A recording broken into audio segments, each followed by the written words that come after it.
Buenas tardes, ¿cómo están? ¿Me confirman, por favor, si se ve la pantalla? Hola, sí. Sí, se ve bien. ¿Me escuchan bien? También se escucha bien. Bien, entonces vamos a comenzar, ¿listo? Buenas tardes a todos, mi nombre es Nicolás Ardila y la charla para el día de hoy es infección por virus de hepatitis B. ¿Sí se escucha, cierto? Sí, Nico, te estamos escuchando. Muy bien.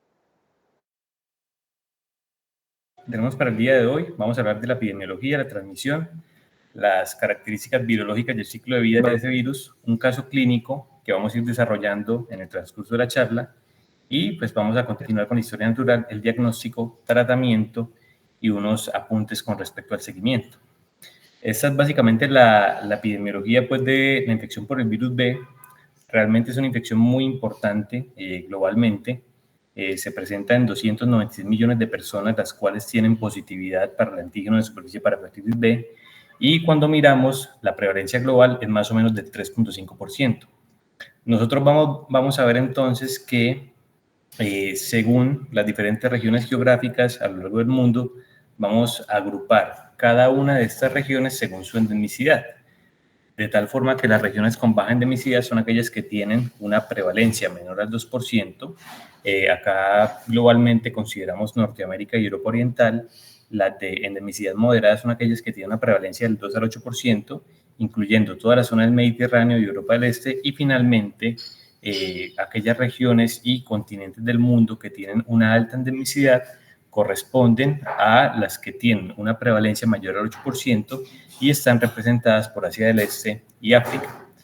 Cuando nos situamos más o menos en nuestro contexto, en general, América es una zona que tiene una baja endemicidad, es decir, tiene una prevalencia menor al 2% de la infección.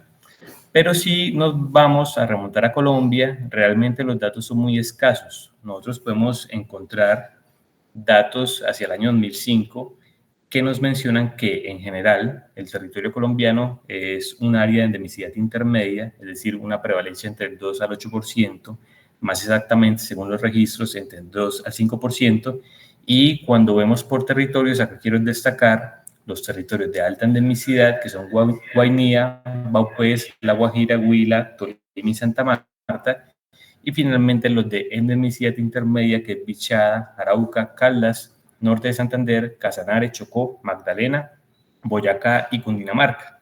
Vamos a ver con el transcurso pues, de la charla que finalmente estas regiones de endemicidad son importantes para determinar cuál es el método de transmisión más probable en nuestros pacientes. Y si nos remontamos más exactamente al municipio en el cual nos encontramos, Antioquia se encuentra en el puesto número 11 en cuanto a la endemicidad. Esto lo tenemos con datos con respecto al 2019 en cuanto a la incidencia. Pero finalmente, los 5 departamentos que tienen una mayor incidencia del virus B van a ser Amazonas, Guainía, Guaviare, Quindío y norte de Santander. Esto que les presento acá básicamente es para entender que es muy importante pues, conocer de la infección por el virus B porque tiene un impacto muy importante. Porque es que finalmente 40% de las personas que tienen virus B sin tratamiento van a progresar a cirrosis. Y finalmente 20% de esas personas que tienen cirrosis secundaria al virus B se van a descompensar con todas las implicaciones que eso tiene en el manejo de los pacientes. Ahora, 50% de los casos pueden presentar un carcinoma hepatocelular, pero que han pasado previamente por cirrosis, pero 10% de los casos que tienen una primoinfección por el virus B van a evolucionar directamente a cirrosis, a cáncer hepatocelular, y finalmente, cuando recogemos todos estos datos, el riesgo nos va a ser del 1 al 5%. Y es una enfermedad importante porque también tiene una relación fuerte con mortalidad. Vemos que para el año 2022 hay 1.2 millones de muertes asociadas a la infección por el virus B. Entonces, es por eso por el cual la OMS ha sido muy radical en cuanto a sus metas. Miren cómo está la incidencia para el 2015 entre 6 a 10 millones de casos y la mortalidad entre 1.46 millones de casos. ¿Qué buscamos en 2020? Que la incidencia se redujera al 30%, que la mortalidad se redujera al 10% y que finalmente en el año 2030 la incidencia la redujamos en un 90%, partiendo de ese basal del 2015, y la mortalidad se reduzca en un 65% partiendo de ese basal de 2015 de 1.46 millones de muertes secundarios al virus B. Entonces, realmente se han hecho estrategias que están fundamentadas básicamente en la prevención. Entonces, es muy importante ser juicioso en cuanto a la vacunación al recién nacido y a los infantes para prevenir la transmisión madre a hijo, y adicionalmente reconocer que hay una gran cantidad de personas que usan drogas inyectables, pero más que quitarle la exposición a drogas inyectables es asegurarles un adecuado ambiente para su uso, que incluye más las inyecciones y los sanguíneos, y adicionalmente proporcionar a la gente agujas estériles para esos usuarios de estas drogas, y finalmente tener un alto índice de sospecha, aumentando el diagnóstico y el tratamiento de esta enfermedad. Esto es con respecto a la parte de la transmisión. En general, uno transmite la enfermedad cuando entra en contacto con fluidos biológicos. Cuando hablamos de eso, hacemos referencia a sangre, semen y saliva, y finalmente puede tener el paciente una mucosa expuesta que entra en contacto directo con esa sangre que tiene ahí el virus B, y finalmente estas son las 4 formas de transmisión. Se puede transmitir de forma vertical, de madre a hijo, de forma horizontal, que son con esos contactos estrechos, que son personas que conviven con infectados por el virus B, percutánea, que era lo que comentamos de los usuarios de drogas inyectables, y finalmente la transmisión sexual. Y esto que ven acá a la derecha son los grupos de riesgo. Finalmente las zonas de endemicidad intermedia a alta van a tener un mayor riesgo. Vimos entonces que en general Colombia es una población de endemicidad intermedia con una prevalencia del 2 al 5%, entonces tiene un riesgo importante. Los hombres que tienen sexo con hombres, los usuarios de drogas inyectables, contactos domésticos de personas con positividad para el antígeno de superficie para el virus B, que finalmente, como lo vimos, van a ser transmisión horizontal, y finalmente todos aquellos que tienen conductas sexuales de riesgo y los pacientes VIH positivo en el contexto de coinfección por el virus B. Entonces, como les comentaba, era muy importante conocer las zonas de endemicidad. En los pacientes que tienen baja endemicidad es muy probable que la transmisión sea sexual o percutánea, los de endemicidad intermedia, percutánea u horizontal, pero miren cómo en aquellas zonas de endemicidad alta, puntualmente África, que es la zona que tiene una mayor representatividad de esta prevalencia, mayor al 8%, ya vemos cómo la transmisión del virus se da de una forma muy sencilla y ya se transmite de forma perinatal. Cuando miramos en Colombia y miramos los registros, realmente el 72% se transmite de forma sexual, que va pues en concordancia con las zonas de baja endemicidad, 11.8 percutánea, 16.1 vertical y horizontal. Pero entonces, como les mencionaba, recordemos que Colombia en general es una población de endemicidad intermedia. Esto que ven acá es las características del virus. Este virus es un virus ADN hepatotropo de la familia Hepapnaviridae y tiene genotipos de la A a la J. Acá lo que estamos viendo en el virus es que el virus tiene en la parte más externa todas las proteínas de superficie, que van a ser diferentes proteínas, la proteína S, la proteína M y la proteína L.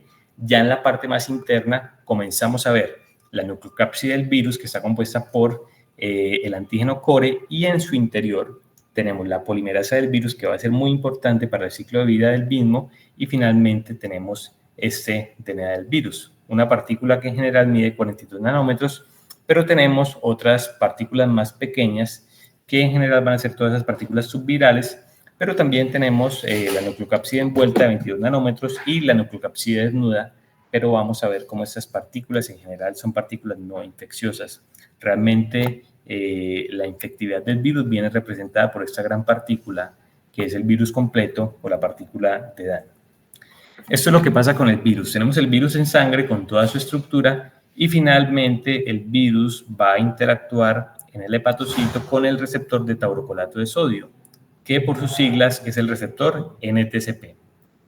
Una vez el virus ingresa al hepatocito, pierde su envoltura, es decir, perdemos el antígeno de superficie, y tenemos acá toda la nucleocápside. Tenemos en la parte exterior el antígeno core del virus, y acá tenemos en la parte interior el ADN circular relajado y la polimerasa del virus. Cuando el virus entra al núcleo del hepatocito, ha perdido acá la cápside, entonces estamos teniendo únicamente el ADN circular relajado y la polimerasa del virus, Y ese ADN circular relajado lo que hace es que cierra sus hebras, es decir, cierra sus hebras tanto positivas como negativas y queda una estructura que se denomina el ADN circular covalentemente cerrado. Acá tenemos un paso, es que ese DNA se puede insertar directamente al material genético del huésped para promover una mayor fuente de viriones y finalmente ese ADN circularmente covalentemente cerrado expresa una región de transcripción, la región L, la región S, la X y la región del precor. Todas esas regiones de transcripción finalmente se van a traducir a proteínas y basado en eso es que se ensambla el nuevo virión. Es decir, vemos cómo a partir de ese material genético se da una transcripción reversa y finalmente tenemos un nuevo virión con su nucleocápside, con su ADN, con su polimerasa, que finalmente acá en el retículo endoplasmático se ensambla nuevamente con el antígeno de superficie y va a salir nuevamente al plasma y van a quedar más viriones de hepatitis B. Finalmente, hay cierta parte pues, de ese material genético que proviene del ADN circular covalentemente cerrado que no se ensamblan viriones y vamos a ver cómo también en plasma podemos encontrar ciertas partículas del virus de antígeno E para el virus B y ciertas partículas subvirales que, como veíamos en diapositivas anteriores, pueden ser unas nucleocápsides envueltas o pueden ser unas nucleocápsides desnudas. Este entonces es el caso clínico para contextualizar. Vamos a tener un hombre de 56 años que vive en Vigía del Fuerte, en el Urabá antioqueño y reside en Medellín. Y esto es muy importante, era un señor que había tenido una exposición considerable, que era potencialmente infecciosa para el virus B porque había trabajado como auxiliar de enfermería. Este señor más o menos en el 93 había tenido un diagnóstico de una hepatitis B crónica. Realmente en la historia natural de su enfermedad no había tenido un episodio de hepatitis aguda sintomática y lo único que tenía antecedentes positivos era una malaria tratada. En 2021 consultó a patología para retomar el seguimiento y finalmente en este seguimiento estaba sin tratamiento, no recordamos exactamente la indicación de la suspensión del mismo, pero este paciente durante toda la evolución de su enfermedad había utilizado entecavir. Entonces, teniendo en cuenta eso, esto es todo lo que tenemos de presentación clínica. Vamos a ver cómo entonces esto es lo que vamos a presentar con respecto al comportamiento del virus.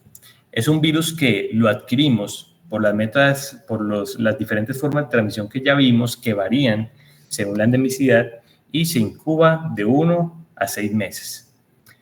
Es muy probable, pues, que los pacientes hagan finalmente una etapa aguda, que puede que la reconozcan o no.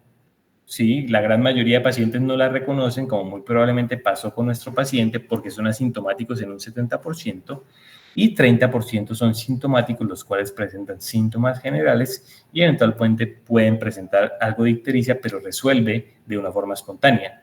Esto es muy raro, que presenten falla hepática aguda, tan solo lo vamos a ver del 0.1 al 1% de los pacientes, pero también tenemos el contexto, que lo vamos a ver tanto en agudos como crónicos, que logramos diagnosticar la enfermedad en contexto de manifestaciones extrahepáticas que vamos a ver en la diapositiva siguiente.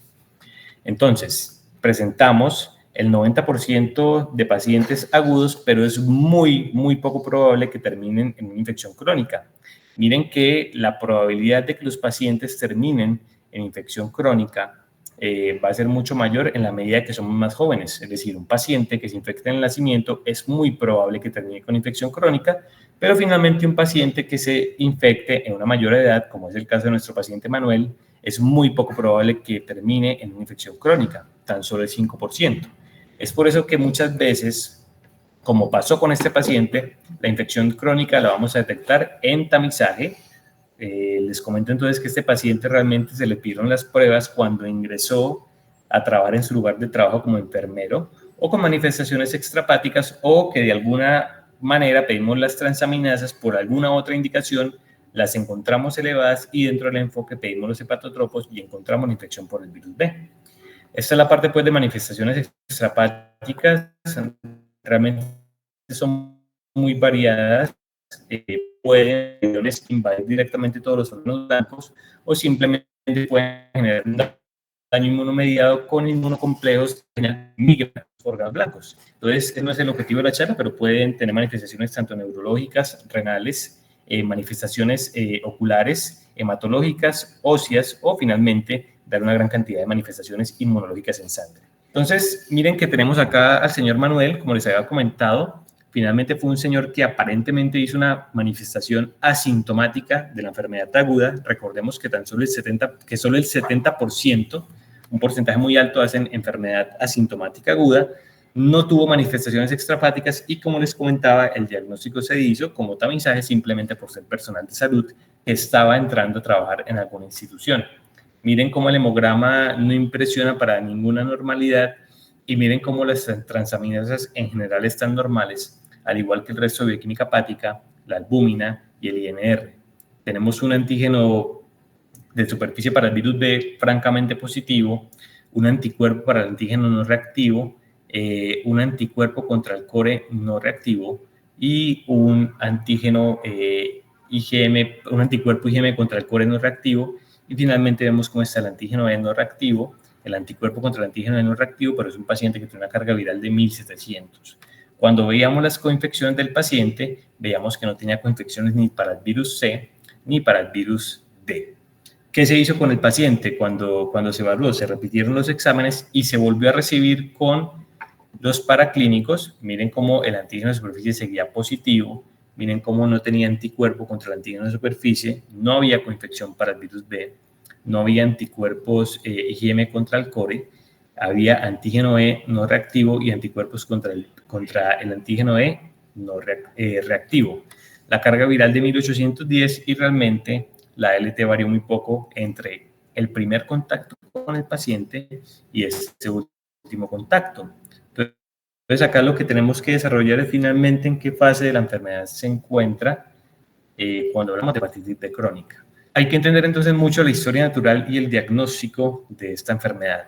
Como les comentaba, el paciente se infecta por las diferentes vías, hace su periodo de incubación entre 1 a 6 meses y puede hacer la enfermedad aguda que por lo general va a autorresolver. Como les comentaba, en la medida que uno va creciendo y en la medida que uno ingresa a la adultez, tan solo el 5% de los pacientes que desarrollaron la enfermedad aguda va a quedar con enfermedad crónica. Entonces, lo que uno esperaría sería básicamente que el paciente eleve su carga viral, que el paciente eleve el antígeno E, que el paciente eleve el antígeno de superficie, que haga una respuesta aguda contra el antígeno core, generando anticuerpos IgM contra el core, y que finalmente la gran mayoría de pacientes resuelvan por sí solos cuando son inmunocompetentes y comiencen a desarrollar anticuerpos de IgG contra el core y comiencen también a desarrollar anticuerpos contra el antígeno de superficie, logrando normalizar las transaminasas, logrando aclarar la carga viral pues, para el virus B y logrando adicionalmente anticuerpos contra el antígeno D para la hepatitis B. Pero esto es lo que pasa en la infección crónica, que vuelvo y le repito, tan solo va a ser el 5% de los pacientes.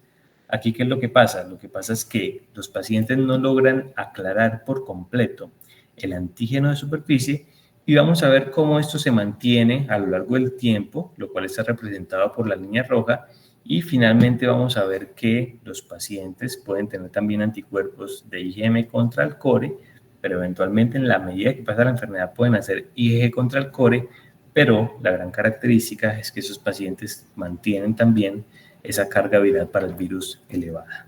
¿Listo? Entonces, realmente acá, como les comentaba en la diapositiva, la distinción entre hepatitis B aguda y crónica va a ser un punto de corte específico, que es un punto de corte de 6 meses. Es decir, aquellos pacientes que tienen nuestro antígeno de superficie por más de 6 meses positivo van a tener una infección crónica, y ahí es donde vamos a utilizar los otros marcadores para determinar en qué fase de la infección crónica está y si requiere o no tratamiento. Entonces acá les tengo las fases. Realmente las fases lo vamos a determinar con ciertos marcadores bioquímicos. Nos vamos a apoyar del antígeno E, nos vamos a apoyar de la carga viral y nos vamos a apoyar de las transaminasas, más exactamente la ALT, que es la más específica para el hígado, teniendo en cuenta, como les comentaba, que en la gran mayoría de fases de la enfermedad vamos a tener un antígeno de superficie positivo. Entonces comenzamos aquí en esta fase que es la inmunotolerancia. Entonces tenemos un paciente que tiene un antígeno de superficie persistentemente positivo, un antígeno E positivo Y tenemos la carga viral positivo, que usualmente está en millones, pero una ALT normal.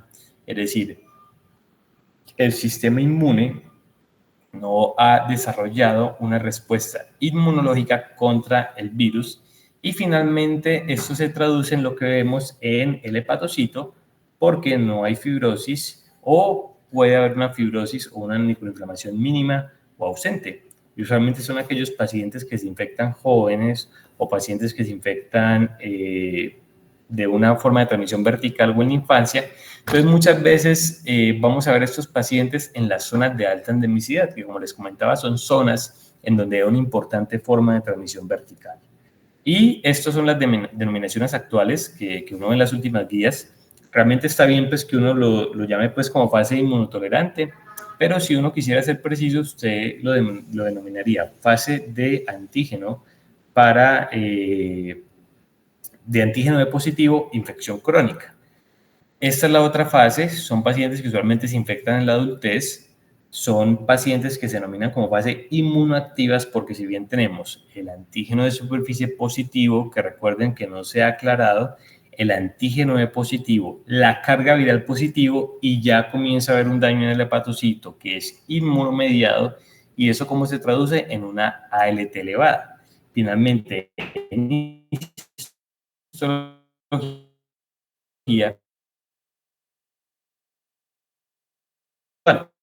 o hepatitis crónica. ¿Por qué hepatitis? Porque se está desarrollando una respuesta inmunomediada a virus. Lo que está afectando es el hepatocito, está mirando por ALT elevada. Tenemos como acá hay otra fase, se llama la fase inmunoactiva. Vuelvo les digo, tenemos antígeno de superficie persistentemente positivo, ya el antígeno E está negativo, la carga viral si bien está positiva no está tan alta, menor a 2000, ALT normal, y tiene una microinflamación leve o ausente o algún grado de fibrosis. Es decir, realmente tenemos el virus, estamos viendo pues el virus por su carga viral, pero finalmente no está generando daño inmunomediado y tenemos una ALT normal. Y esta es la denominación actual, que como han visto en las dos anteriores clasificaciones, uno lo denomina más que todo serológicamente, y tenemos fase de antígeno E negativo, infección crónica. Hay una posibilidad, y es que el paciente se mantenga acá latente, que es en esta fase de infección crónica, y se reactive, es decir, se dé una respuesta inmunomediada en donde vamos a tener un antígeno E negativo, que finalmente ya se ha aclarado. Vemos como acá ya hay positividad para el anticuerpo contra el antígeno E, pero vuelve a subir la carga viral del virus, y como hay una respuesta inmunomediada, comenzamos a ver ALT elevado, microinflamación, moderada o severa o fibrosis. Entonces ya van a ver pues con el paso de las diapositivas que realmente nosotros tenemos que tratar esas fases en las cuales hay esa respuesta inmunomediada y secundario al virus comienza a haber un aumento de la ALT. Y finalmente, esta es la última fase, que realmente va a llegar a un porcentaje muy pequeño de los pacientes, en el cual se ha logrado lo que denominamos cura funcional, donde tenemos antígeno de superficie negativo, que vuelvo y les digo, es raro porque vimos como en las 4 fases anteriores se mantiene persistentemente positivo, anticuerpos contra el antígeno de superficie que pueden ser reactivos o no, anticuerpos contra el core reactivos y ALT normal, que finalmente en las condiciones ideales, esta sería la fase en la cual quisiéramos tener a todos los pacientes, pero van a ver en las diapositivas siguientes que es primero complejo que lleguemos ahí, y segundo, es muy difícil que logremos aclarar completamente el virus de ese núcleo del hepatocito y de ese material genético del paciente. Entonces, con todo esto lo que hemos visto y la historia natural, realmente cuando tenemos una sospecha de infección por virus B, estos son los 3 exámenes que tenemos que pedir, y pues eso es un mensaje muy importante pues que debe quedar acá, que es que tamizamos con antígeno de superficie para el virus B, anticuerpos contra el antígeno de superficie y anticuerpos contra el core. Vimos cómo en la infección aguda tenemos un antígeno de superficie positivo, pero ojo, no hemos desarrollado anticuerpos, pero tenemos IgM positivo contra el core, y esperamos que los pacientes resuelvan en su gran mayoría. ¿Qué es en su gran mayoría? El 95%. Y finalmente vemos la infección crónica, donde tenemos antígeno de superficie positivo, pero vemos cómo el paciente ya no tiene antígeno de IgM contra el core y no tiene anticuerpos contra el antígeno de superficie. Y aquí ya vamos a ver que tenemos que tomar otros exámenes para determinar la fase de la enfermedad, en donde nos ayudamos de antígeno E, nos podemos ayudar de la ALT y opcional, no siempre va a ser obligatorio, el anticuerpo contra el antígeno E, pero que finalmente, como vimos en las gráficas de la historia natural adicional, tener un anticuerpo contra el antígeno E no va a brindar pues mayor información con respecto a la fase de la hepatitis B crónica en la cual nos encontramos, ¿sí? Como se lo muestro acá pues en las diapositivas. Entonces, retomando el caso, tenemos un paciente que tiene un antígeno de superficie positivo por más de 6 meses, es decir, tenemos un paciente con una infección crónica. Como se ve en el patrón de serologías, tenemos un paciente que tiene anticuerpos contra el antígeno de superficie negativos y vemos cómo los anticuerpos de tipo IgM contra el core no están reactivos. Entonces vuelve y se presenta el escenario en el cual tenemos una infección crónica y que para determinar la enfermedad tenemos que ayudarnos del antígeno, el antígeno E contra el virus B y finalmente la carga viral y la LTI, como les comentaba, opcional, no completamente indispensable, el anticuerpo contra el antígeno E para el virus B. Y eso es lo que tenemos en el paciente, un paciente con infección crónica, con antígeno E no reactivo, una carga viral de 1810 y una LT de 27. Entonces, de entrada, bien sea lo vamos a tener en alguna fase que tenemos un antígeno E no reactivo y tenemos que determinar si esa es una fase de inmunoinactividad o si eso es una fase de inmunoreactividad, ¿sí? Que vimos cómo se denominan diferente y ya según las guías de acuerdo al perfil serológico que tengamos en el paciente con infección por virus B. Y esto finalmente es lo que tenemos acá, un paciente con una fase de antígeno B negativo, infección crónica o portador inactivo. ¿Por qué? Porque al parecer no está generando pues un daño importante en las transaminasas.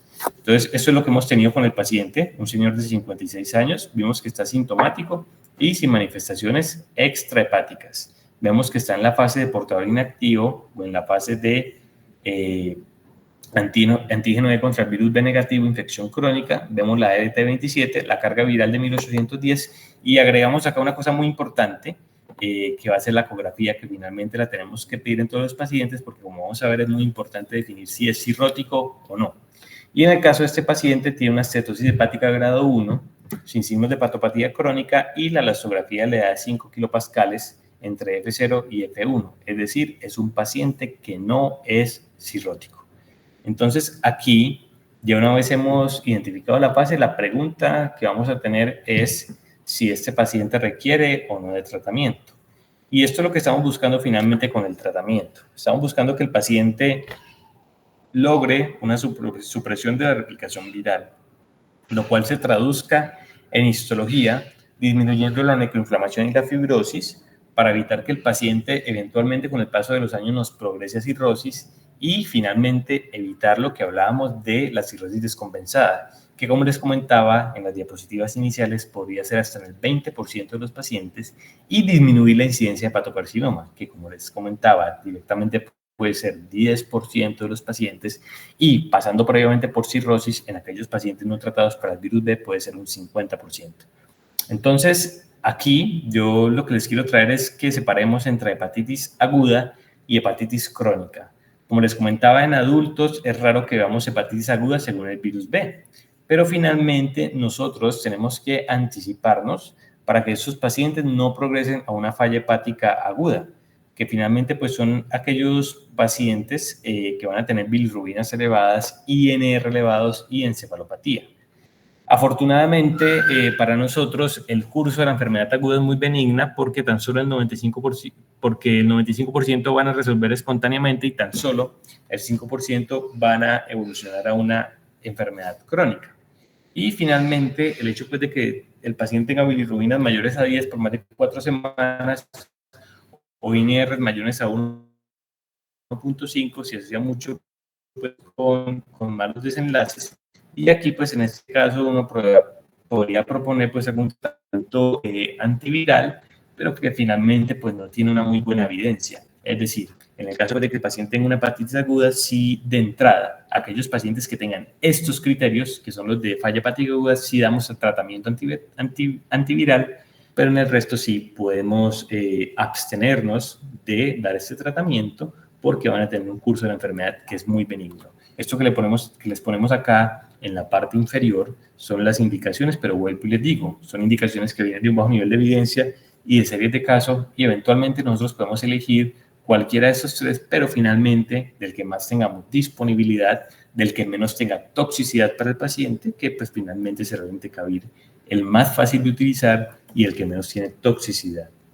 Estas son las indicaciones de tratamiento para hepatitis crónica. Como les comentaba, partimos de la base que un paciente con hepatitis crónica va a tener un antígeno de superficie para el virus B positivo por más de 6 meses y finalmente tenemos que tratar todas aquellas fases en las cuales hay un riesgo de que se dañe el hepatocito, es decir, la fase de inmunoactividad o la fase de positividad para el antígeno E, hepatitis crónica, o la fase de inmunoreactividad o que llamada serológicamente la fase de hepatitis E, perdón, de antígeno antígeno E para virus B negativo, hepatitis. ¿Listo? Esto acá es como una línea del tiempo en las diferentes guías. Realmente acá lo que los quiero llevar es que miren más o menos lo que ha pasado a lo largo del tiempo e intentemos simplificar e intentemos llevarnos a la cabeza unos criterios muy puntuales para que ustedes apliquen en su práctica clínica. Porque finalmente el hecho de que tenga ADN para el virus B o ALT por encima del punto de corte va a dar una indicación para el tratamiento. Entonces, realmente esto es el primer mensaje. O sea, ya hemos determinado la fase de la enfermedad, ¿sí? Ya sabemos que tiene una hepatitis crónica e independientemente de la fase que está, eso es muy importante para que se lo lleven, todo paciente que tenga cirrosis va a requerir indicación de tratamiento. Por eso es indispensable que a todo paciente que le diagnostiquen infección crónica por el virus B tenga una ecografía de hígado o vías biliares. Y si encuentran cirrosis, van a tener indicación del tratamiento y realmente ahí nos va a simplificar la cuestión porque no nos vamos a tener que sentarnos a pensar en qué fase de la hepatitis crónica está. Esto aprobado pues por la Organización Mundial de la Salud, que fomenta pues los métodos no invasivos, idealmente pues la elastografía, que seríamos pues lo que deberíamos pedir activamente si tenemos este recurso, recordando que a partir de F4 es cirrosis y en sitios donde no hay recurso podemos hacer un índice que es el índice APRI, en el cual en el caso de que sea mayor a 1 indica cirrosis, pero vuelvo y les digo, donde haya recurso, idealmente la elastografía. ¿Para qué? Para determinar si el paciente tiene cirrosis y si el paciente requiere tratamiento. Con respecto a los niveles de ALT, vamos a ver cómo esto ha ido transcurriendo a lo largo del tiempo. Vemos cómo la Organización Mundial de la Salud nos pone unos niveles para hombres como para mujeres, ¿sí? Y también, pues, coloca como aceptable basarnos en el límite superior de la normalidad del laboratorio. Vemos cómo los europeos en 2017 ponen 40 como límite universal, tanto para hombres como mujeres. Vemos cómo los americanos en 2018 ponen más de 2 veces el límite superior de la normalidad y vemos cómo acá la sociedad china coloca mayor al límite superior de la normalidad y se va igual que los europeos, que es 30 para hombres y 19 para mujeres, y finalmente vemos que la Organización Mundial de la Salud hace lo mismo. Entonces vuelvo y les comento, la idea de esto es intentar homogenizar e intentar hacer práctico la indicación del tratamiento. Vuelvo y les repito, un paciente con cirrosis tiene indicación de tratamiento independientemente de la fase y vamos a intentar homogenizar este criterio que es el de la ALT. Miren que el gran patrón es que en hombres con ALT mayor a 30 o en mujeres con ALT mayor a 19 vamos a tener una indicación del tratamiento. Y realmente es lo que está muy acorde a nuestro entorno actual porque finalmente la guía colombiana se ha cogido de esas recomendaciones de la Organización Mundial de la Salud de 2015, la Sociedad China del 2022 y la Organización Mundial de la Salud en su actualización de 2024. Entonces vamos con 2 indicaciones, como les había comentado, cirrosis y ALT con más de 30 para hombres y más de 19 para mujeres. Y finalmente, ¿esto de qué sale? Esto sale de la relación entre la elevación de la ALT con el potencial desarrollo pues, de cirrosis y carcinoma hepatocelular en aquellos pacientes. Entonces vemos cómo esto se va dando de una forma exponencial. En los pacientes que tienen antígeno B positivo, en la medida que ustedes vayan presentando una mayor cantidad de ALT, va a haber mayor riesgo de cirrosis y desenlaces fatales, y también pasa lo mismo en aquellos pacientes con antígeno B positivo. Si bien una elevación moderada de las transaminasas da un riesgo de cirrosis, en la medida que usted vaya teniendo una mayor elevación va a dar un mayor riesgo de cirrosis y un mayor riesgo de desenlaces adversos.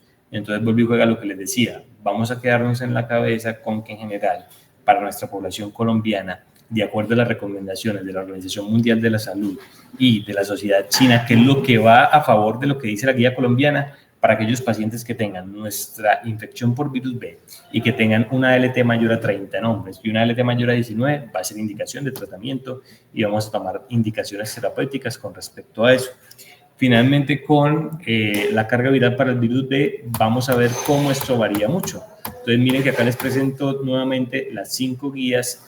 Vean cómo la europea pone punto de corte 2000, la americana del 2015, la europea pone punto de corte 2000, la americana del 2018 pone punto de corte de 2000 en virus, en antígeno de positivo, de 20.000, perdón, y 2000 en antígeno de negativo, y como los chinos ponen un valor detectable, no se comprometen con algún valor, y como la Organización Mundial de la Salud pone punto de corte como 2000.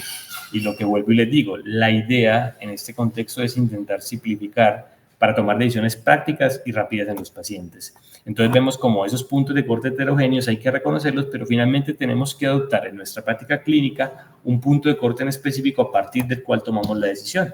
Entonces aquí pues se han desarrollado estudios grandes de más de 3.000 pacientes que han intentado relacionar pues el nivel de carga viral con el desarrollo a cirrosis, y finalmente vemos que evidentemente entre más alto hay un mayor riesgo pues, de desarrollar cirrosis, y este estudio dice que a partir de 2000. Y vemos como aquí tenemos un estudio en relación con el cáncer hepatocelular, al igual que el anterior, de también una buena cantidad de pacientes, y también coinciden que a partir de 2000 hay un mayor riesgo. Entonces, volvemos a recapitular. Indicaciones de tratamiento en infección por virus B, cirrosis, ALT mayor a 30 en hombres o mayor a 19 en mujeres, y carga viral mayor a 2000. Y queda la parte en la cual pues tenemos una fase indeterminada, es decir, tenemos aquellos pacientes en los cuales no tenemos una infección antígeno E positivo, hepatitis crónica, o una infección antígeno E negativo, hepatitis crónica, que eso finalmente lo hemos determinado con las transaminasas, ¿sí? Quedamos en esa fase indeterminada en donde realmente vamos a ver que los puntos de corte son aún más heterogéneos. Vemos cómo varían de forma tan importante entre las diferentes guías, y finalmente el objetivo que tenemos que traer nosotros a la práctica clínica es intentar homogenizar y simplificar. Entonces, esto es lo que pasa con la fase indeterminada.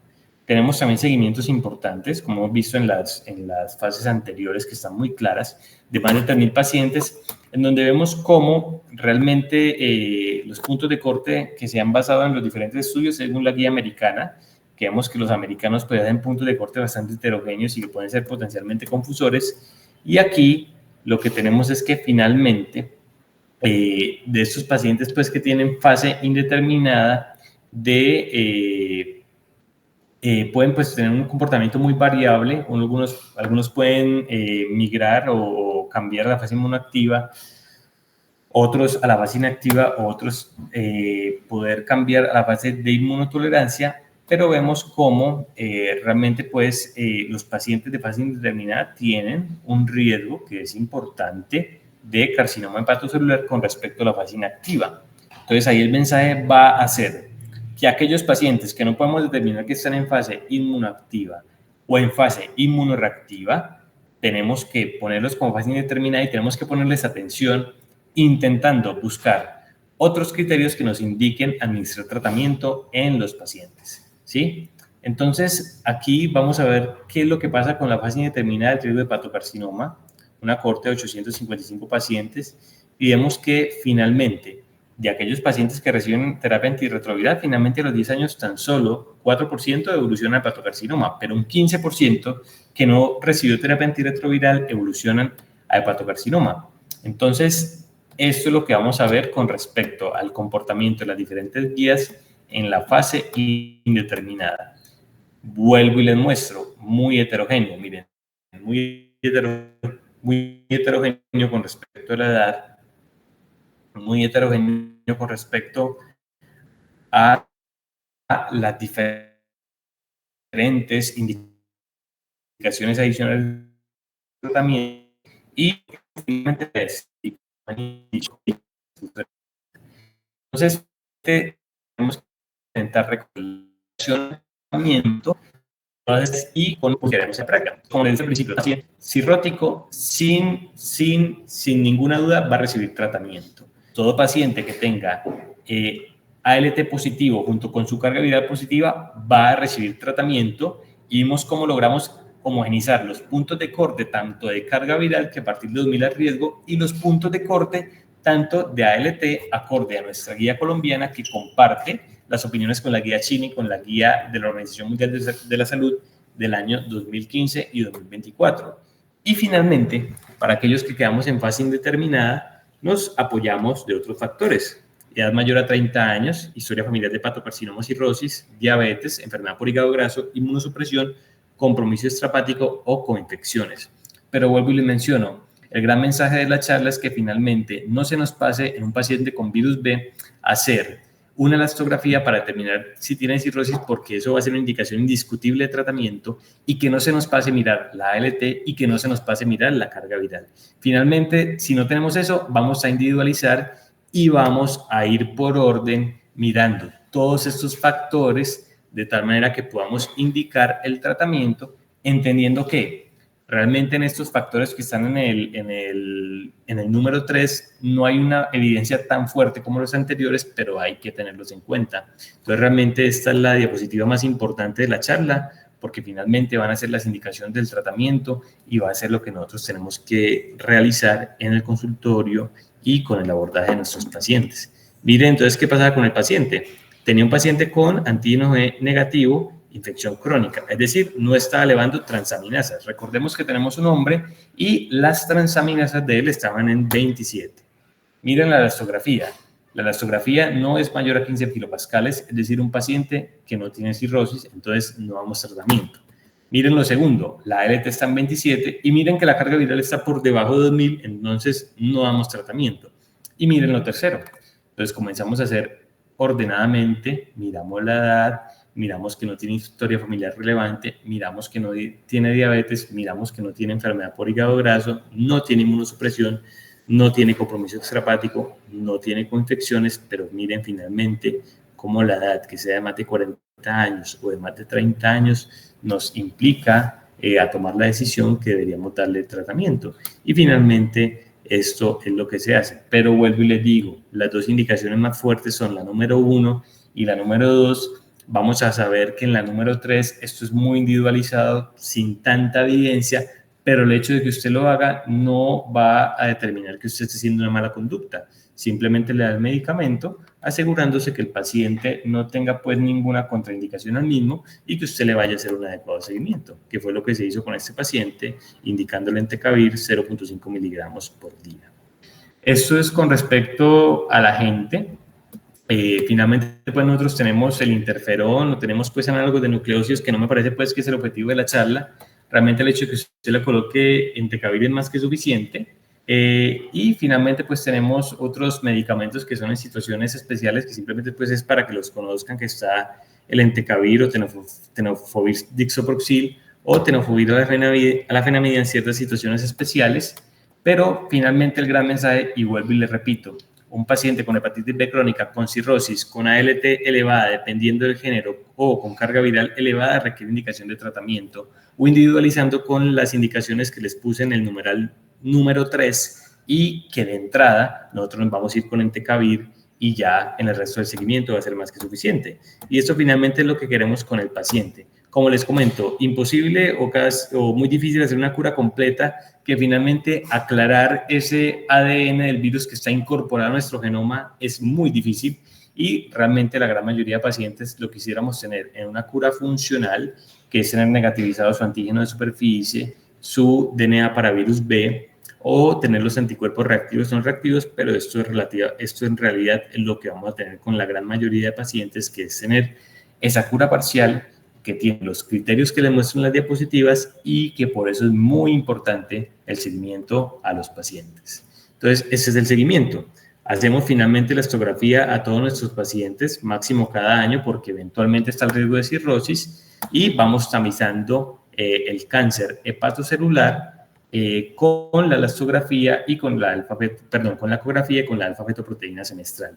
Vuelvo y le resumo entonces. Sabemos las indicaciones del tratamiento, lo tenemos en tratamiento con entecavir y lo vamos siguiendo cada año con la elastografía para ver si nos da cirrosis, y lo vamos siguiendo con su alfa-feto y con su ecografía para ver si nos hace carcinoma hepatocelular, que finalmente era lo que teníamos con el paciente. Miren lo que se hizo entonces: un antígeno de superficie positivo, tenemos un anticuerpo contra antígeno de superficie no reactivo. Miren que se cumple lo que les comentaba, la gran mayoría de pacientes no logran la cura funcional, pero lo tenemos con un antígeno de negativo, con su anticuerpo pues que está negativo, pero vemos como la carga viral está controlada en 13, muy lejos por encima del corte 2000, y la ALT está controlada en 24, un poquito por abajo del corte de 30, su elastografía normal, su ecografía normal y su alfa-feto normal, y eso es lo que les tenía para el día de hoy.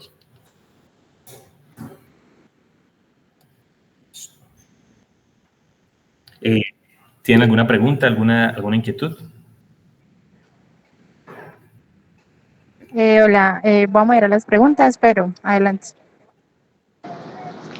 Doctor, buenas tardes. Muchas gracias por la charla.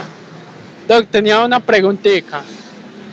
¿Qué diagnósticos diferenciales podría tener yo en un paciente con enzimas hepáticas AST y ALT, ambas cercanas a 1000 o mayores a 1000? Una de ellas es esta precisamente, pero ¿qué otras podríamos tener? Usualmente nosotros muchas veces la miramos es con el punto con la elevación con respecto al límite superior de la normalidad. Entonces, cuando ustedes tengan esa situación, van a tener tres escenarios. Primero, la infección por los virus hepatotropos. Entonces, pedimos todo el perfil que ya les mostramos del virus B y agregamos virus C. ¿Listo? Segundo, tenemos la hepatitis hipóxico-isquémica, que usualmente realmente en consulta es muy poco probable que lo vean. Eso se da sobre todo en aquellos pacientes que están en contexto de choque.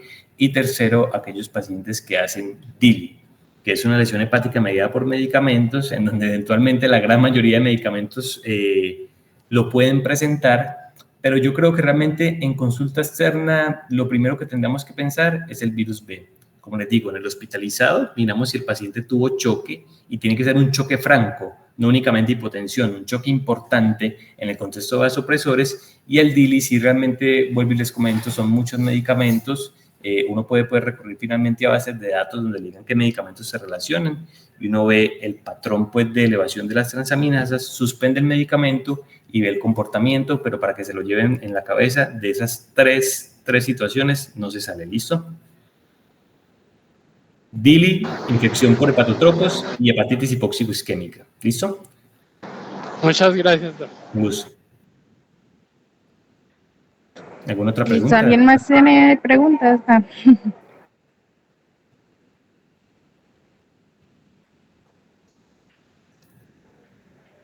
Bueno, por lo que veo, no. Sí, les quedó claro las indicaciones de tratamiento en orden.